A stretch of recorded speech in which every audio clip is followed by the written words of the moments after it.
Hello everybody, my name is Larry James. My company is SpeakWithLarry.com, and what I do is I assist people with setting up the foundation of their online business while helping them become more comfortable speaking about it.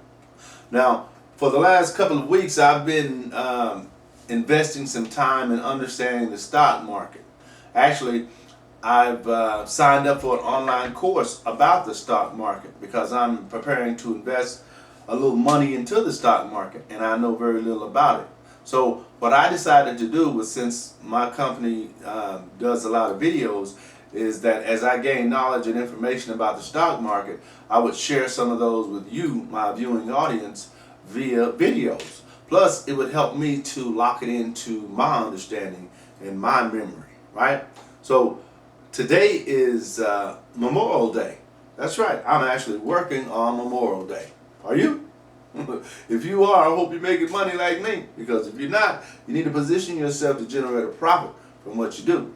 And then you don't mind what day you work, right? You work on Christmas, New Year's, it don't make no difference. You're still gonna get paid, right? Anyway, I want to start off by just jumping into this because for me it's an eye opener, because all this is new to me, and I love when it's new because I just try to absorb it, all. I'm gonna hold it and then I'm gonna share it.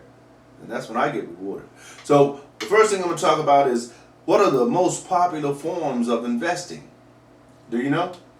Well, let me share this with you. I'm actually just going to read this so that you can get a direct understanding from the people that I study, or that a process that I'm going through, because it will help you when it's clear, right? You get a better understanding when it's clear than for me to try and put it in my words. So this is what it says: the stock market, real estate, and your own business, entrepreneur. Those are the three most popular forms of investing.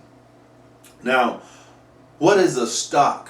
A stock is a share of ownership in a company. It's like cutting pizza or slicing a cake.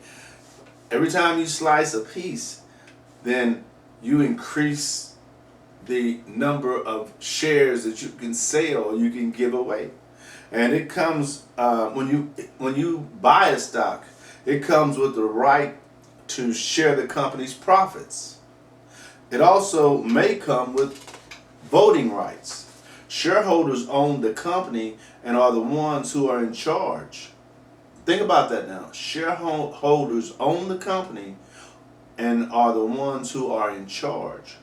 Shareholders are represented by the board of directors.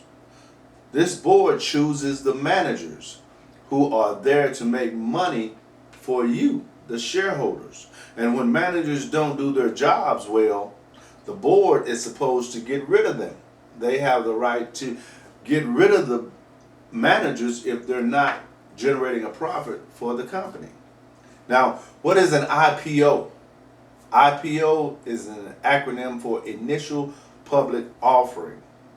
An initial public offering is when a company offers shares for the general public to buy. That's when it goes public. And when you sell shares, the company no longer belongs to you. It is publicly traded. So the shares are either offered privately or as part of a stock exchange. And the largest stock exchanges are the New York Stock Exchange and the NASDAQ. And the NASDAQ stands for National Association of Securities Dealers and Quotations. Now, portfolio. You know what portfolio is? I'm going to describe portfolio and equities. When you buy a group of stocks, that is a portfolio. Stocks represent a form of equity, meaning that you are an equity holder or an owner of the company. Equity holders are not the same as debt holders who are owed money by the company.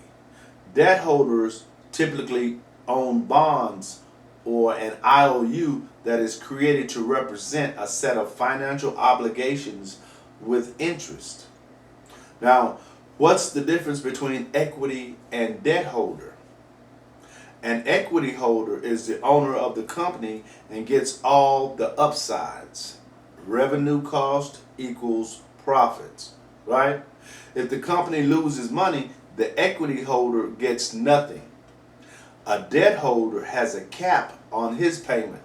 He only receives what he is owed, but the debt holder is guaranteed to be paid, even if the company loses. If the company goes bankrupt, the debt holder gets paid first. Got that? So that's a little bit about what I've learned thus far, and I'm going to make a couple more videos today because I, want to share information with you guys, and I think this is very valid and very valuable. So stay tuned to the next video. SpeakerLarry.com